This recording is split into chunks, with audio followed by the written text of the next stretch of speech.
ఒకటి కాదు, రెండు కాదు, మూడు కాదు, ఒకేసారి 12 బ్యాంకుల కార్యాలయాలను నిర్మించేందుకు శంకుస్థాపన జరగబోతోంది.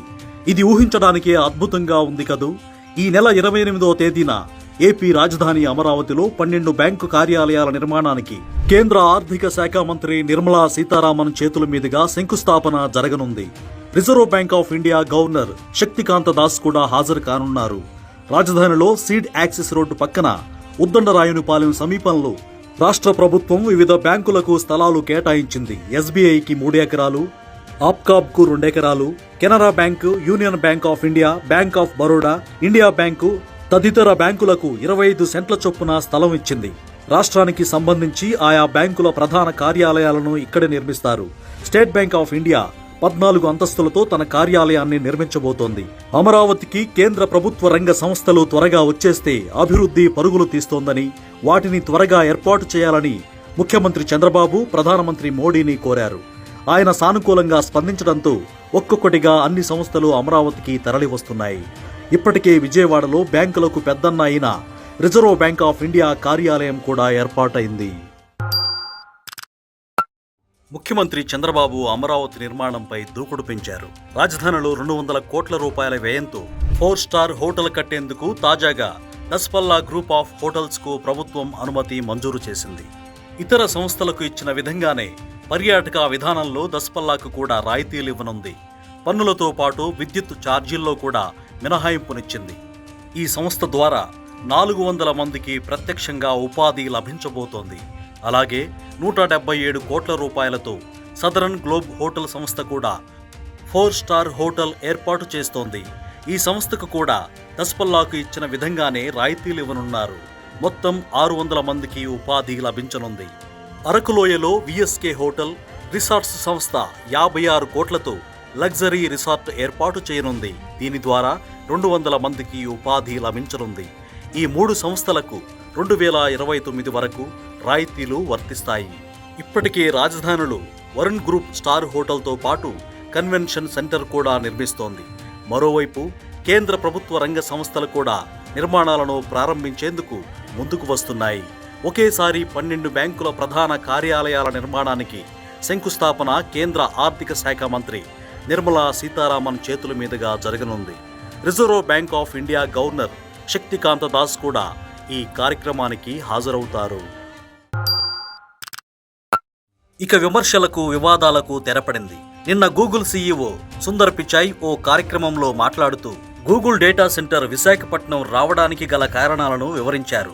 ప్రధానమంత్రి నరేంద్ర మోడీకి ఫోన్ చేసి విశాఖలో 1,33,000 కోట్ల పెట్టుబడి పెట్టబోతున్నామని చెప్పామని, దీనికి స్పందించిన మోడీ ఆత్మనిర్భర్ భారత్ కింద ఇది కీలక మైలురాయి అవుతుందని చెప్పారని పిచాయ్ తెలిపారు.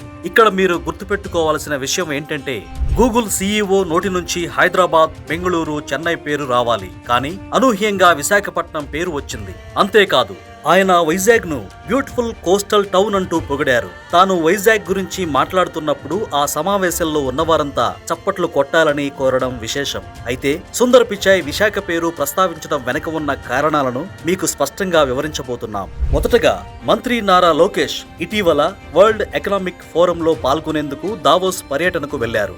అక్కడ గూగుల్ కంపెనీ ప్రతినిధులను కలిశారు. ఇండియాలో మీరు డేటా సెంటర్ ఏర్పాటు చేయాలనుకుంటున్నారని తెలిసింది. అందుకు విశాఖపట్నం అయితే బాగుంటుంది.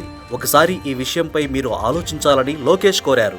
ఆ తర్వాత లోకేష్ మరోసారి అమెరికాలో గూగుల్ ప్రతినిధులను కలిశారు. ఆ సందర్భంగా వారు మేము ఇండియాలో అడుగు పెట్టాలంటే కొన్ని అడ్డంకులున్నాయని చెప్పారు. అంతేకాదు, చట్టాలకు సవరణ చేయాల్సిన అవసరం ఉంటుందని, తమకు నష్టం కలిగే నిబంధనలు ఉండకూడదని కోరారు. దీంతో ఈ విషయంపై ముఖ్యమంత్రి చంద్రబాబు ప్రధానమంత్రి మోదీని కలిసి గూగుల్ విశాఖపట్నం రావడానికి ఎదురుచూస్తోంది. అయితే దీనికి కొన్ని నిబంధనలు అడ్డంకిగా ఉన్నాయి, వాటిని మార్చాలని కోరారు. వాటిని పరిష్కరిస్తే కంపెనీ ఏపీకి వస్తుందని చెప్పారు. చంద్రబాబు అడిగిన వెంటనే మోడీ స్పందిస్తూ అంత పెద్ద కంపెనీ ఏపీకి వస్తుందంటే అందరికీ సంతోషమే కదా, ఖచ్చితంగా వారు అడిగినన్ని ఇద్దామన్నారు. ఈ లోపు లోకేష్ ఆర్థిక శాఖ మంత్రి నిర్మలా సీతారామన్, కమ్యూనికేషన్ల శాఖ మంత్రి అశ్విని వైష్ణవ్ను కలిసి వారి సహకారంతో గూగుల్ కు లైన్ క్లియర్ అయ్యేలా చట్టాలను వర్కౌట్ చేశారు. తర్వాత గూగుల్ ప్రతినిధులతో లోకేష్ మాట్లాడి అన్నీ సిద్ధం చేశామని, మీరు రావడమే తరువాయి అని మీకోసం ఎదురు చూస్తున్నామని చెప్పారు.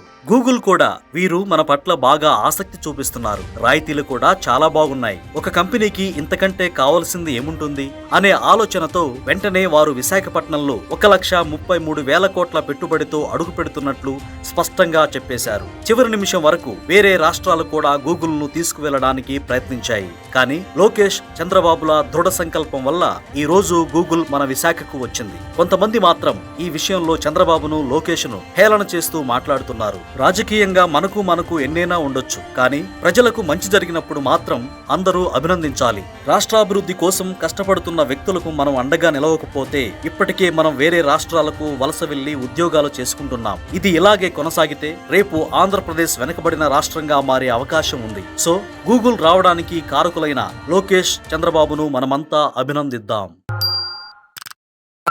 ఏపీ రాజధాని అమరావతిలో భారతదేశంలోనే అతిపెద్ద రైల్వే స్టేషన్ నిర్మాణం జరుపుకోబోతోంది. దీన్ని ఒక మోడల్ రైల్వే స్టేషన్ గా అత్యాధునిక సౌకర్యాలతో నిర్మించాలని ముఖ్యమంత్రి చంద్రబాబు భావిస్తున్నారు. ముంబైలోని ఛత్రపతి శివాజీ టెర్మినల్, వారణాసి, ప్రయాగ్రాజ్ స్టేషన్ల కన్నా అందంగా ఉండేలా తీర్చిదిద్దబోతున్నారు. 2,245 కోట్ల వ్యయమయ్యే ఈ ప్రాజెక్టులో భాగంగా కృష్ణానదిపై 3.2 కిలోమీటర్ల పొడవైన వంతెన రాబోతోంది. అమరావతి రైల్వే స్టేషన్లో మొత్తం 24 ప్లాట్ఫామ్స్, 4 టెర్మినల్స్ ఉంటాయి. ప్రతిరోజు 3 లక్షల మంది ప్రయాణికులు రాకపోకలు సాగించే సామర్థ్యం ఉండేలా సిద్ధం చేస్తారు. దేశంలో ఇప్పటి వరకు హౌరా అతిపెద్ద స్టేషన్గా ఉంది. ఇక్కడ 23 ప్లాట్ఫామ్స్ ఉంటాయి. ఇప్పుడు 24 ప్లాట్ఫామ్స్తో 1,500 ఎకరాల సువిశాల ప్రాంగణంలో అమరావతి దేశంలోనే అతిపెద్ద రైల్వే స్టేషన్గా మారబోతోంది. 4 సంవత్సరాల్లో ఈ రైల్వే స్టేషన్ అందుబాటులోకి వస్తుంది. అమరావతికి సమీపంలోనే అతిపెద్ద గూడ్స్ యార్డ్ను ఏర్పాటు చేయాలనే ఆలోచనలో భారతీయ రైల్వే ఉంది.